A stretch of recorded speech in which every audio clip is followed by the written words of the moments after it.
Ceci est une mise à jour pour les amis et les partisans de l'évangéliste Torben Zondergaard. Hier 6 février 2023, il s'est passé quelque chose de profondément préoccupant dans l'affaire concernant l'immigration de Torben. Cela met en évidence le manque de professionnalisme et le mépris flagrant pour les droits de l'homme dans le système judiciaire d'immigration aux États-Unis.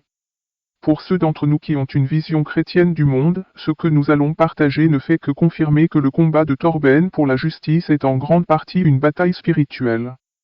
Les avocats de Torben attendaient depuis plusieurs semaines que le tribunal pour l'immigration produise les transcriptions écrites de son audience de demande d'asile afin qu'il puisse commencer à travailler sur l'appel de cette décision. Sans vouloir être trop technique, le processus du tribunal de l'immigration se passe comme ceci. Torben a présenté sa demande d'asile devant un juge de l'immigration. Le juge a refusé la demande de Torben. Maintenant Torben a le droit de faire appel et cet appel sera entendu et évalué par les juges d'appel pour l'immigration. Mais pour que les avocats de Torben soient capables de rédiger l'argumentation écrite pour l'appel, le tribunal de l'immigration doit fournir la transcription de toute la procédure. Le tribunal dispose d'un système automatisé qui informe les avocats lorsque les transcriptions sont prêtes et en même temps établit un agenda indiquant quand ces écrits doivent être délivrés.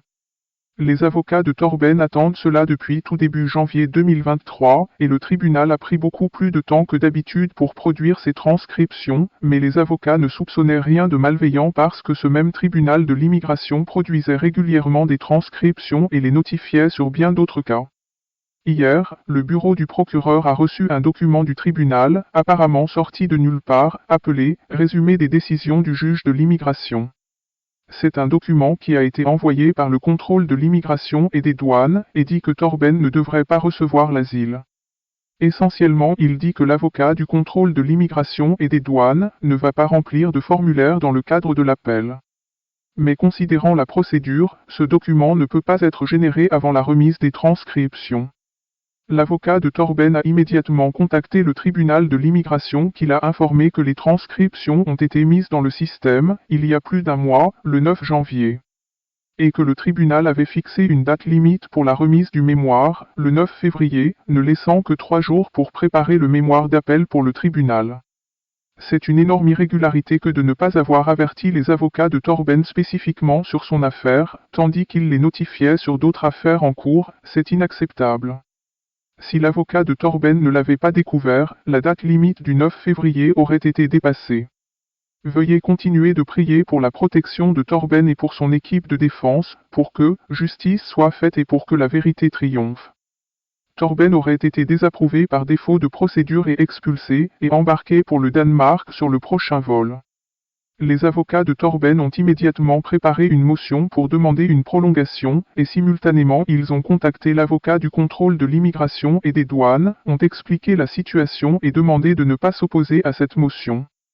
L'avocat du contrôle de l'immigration et des douanes a refusé, et c'est très choquant, car l'opposition à une demande de prorogation porte atteinte au droit de Torben d'avoir une procédure régulière qui comprend un préavis approprié et une vraie occasion de se faire entendre. Les avocats de Torben ont, malgré tout, déposé la demande d'extension et heureusement ce matin, la demande a été accordée et ils vont avoir maintenant le temps nécessaire pour travailler sur son appel. Mais cette situation met en lumière à quel point le système semble fonctionner contre Torben. On se demande pourquoi le contrôle de l'immigration et des douanes désire tellement voir Torben expulsé du pays. Pourquoi Torben est-il perçu comme une telle menace ? Nous vous laisserons avec cette pensée. Torben est européen, anglophone, avec un réseau solide de soutien et des avocats très expérimentés. Que pensez-vous si cela était arrivé à un travailleur sans papier, ou à une mère célibataire coincée dans le processus d'immigration qui ne parle pas la langue et qui a peu de connaissances sur la façon de se débattre dans le processus ? S'il vous plaît, gardez dans la prière ceux qui sont détenus et à la merci du système judiciaire de l'immigration défaillant.